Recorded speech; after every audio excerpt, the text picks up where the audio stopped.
You are sitting shoulder to shoulder with 30 other men in a metal box bobbing violently in the English Channel. It is June 6th, 1944. Dawn is breaking, gray and miserable. You are in a Higgins boat, heading toward a stretch of sand in Normandy codenamed Omaha Beach. The sea is rough. 6-foot waves lift the flat-bottomed boat and slam it down again, over and over. Every time it hits, your spine jars. You have been in this boat for 3 hours. The air is thick, oily, and vile. It smells of unburned diesel fumes from the loud engine bellowing behind you, mixed with the sour, acidic smell of vomit. Everyone is seasick. The man next to you is leaning over his rifle, retching dryly into the bilge water at your feet. You feel the nausea rising in your own throat, a constant churning that makes you weak before you've even stepped onto French soil. You are soaked to the skin from the sea spray crashing over the high sides. Your heavy wool uniform is waterlogged. Your gear 80 pounds of feels like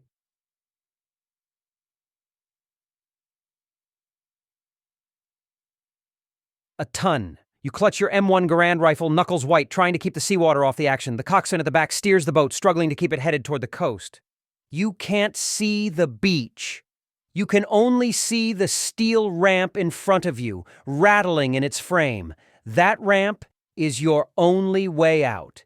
It is also the only thing protecting you from what is waiting on shore. You hear sounds over the roar of the engine, droning planes overhead, the deep boom of naval guns firing from the battleships behind you. And then something new, a snapping sound, like whip cracks in the air above the boat. Machine gun fire. They have seen you. The coxswain shouts something that is lost in the wind. The engine pitch changes. You are close now. The boat scrapes bottom, shuddering to a halt 50 yards from the dry sand. This is it, the moment you have trained for 2 years. The moment you have dreaded since you got on the transport ship. The coxswain pulls the lever. The heavy steel ramp splashes down into the surf. The protective wall is gone.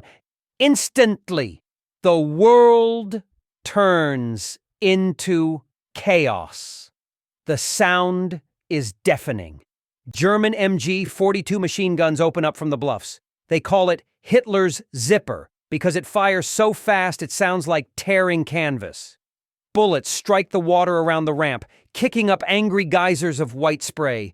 They strike the metal sides of the boat with loud clangs. You watch the men in front of you charge down the ramp. The first man takes 2 steps and drops into the water without a sound. The second man stumbles, falls face first into the surf, and doesn't get up. You realize the water is deep, chest deep, and there are hidden obstacles under the surface. You have to move. You cannot stay in the boat. The boat is a metal target.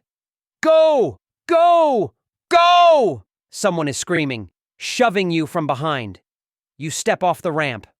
The freezing cold water hits your chest, knocking the breath out of you. Your heavy gear drags you down immediately.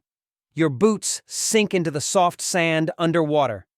You fight to keep your balance, holding your rifle high above your head. You are wading through a churned-up soup of seawater, sand, and debris. The noise is incredible. Explosions on the beach send showers of wet sand and shrapnel into the air. Mortar rounds land in the water near you, sending shockwaves through your body. You can't see the enemy. You can only see the flashes from their bunkers up on the ridge. You are completely exposed, a slow-moving target in waist-deep water.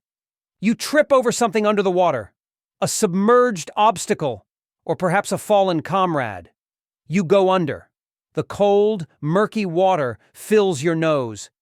Panic seizes you. You thrash, kicking hard, your lungs burning. You break the surface, gasping for air, coughing up salt water. You're disoriented. Where's the beach? Where's your squad? You look around. The water is full of men struggling, some moving forward, some floating still. You lock your eyes on a line of shingle, a small ridge of pebbles at the high tide mark. That is safety. That is cover. It is 100 yards away. It looks like a mile.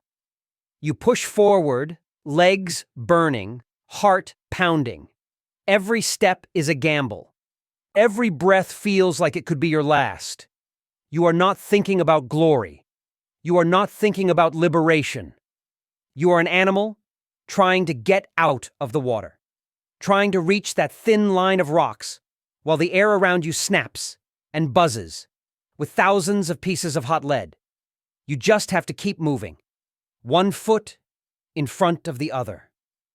Do not stop. Do not look back. Just get to the sand.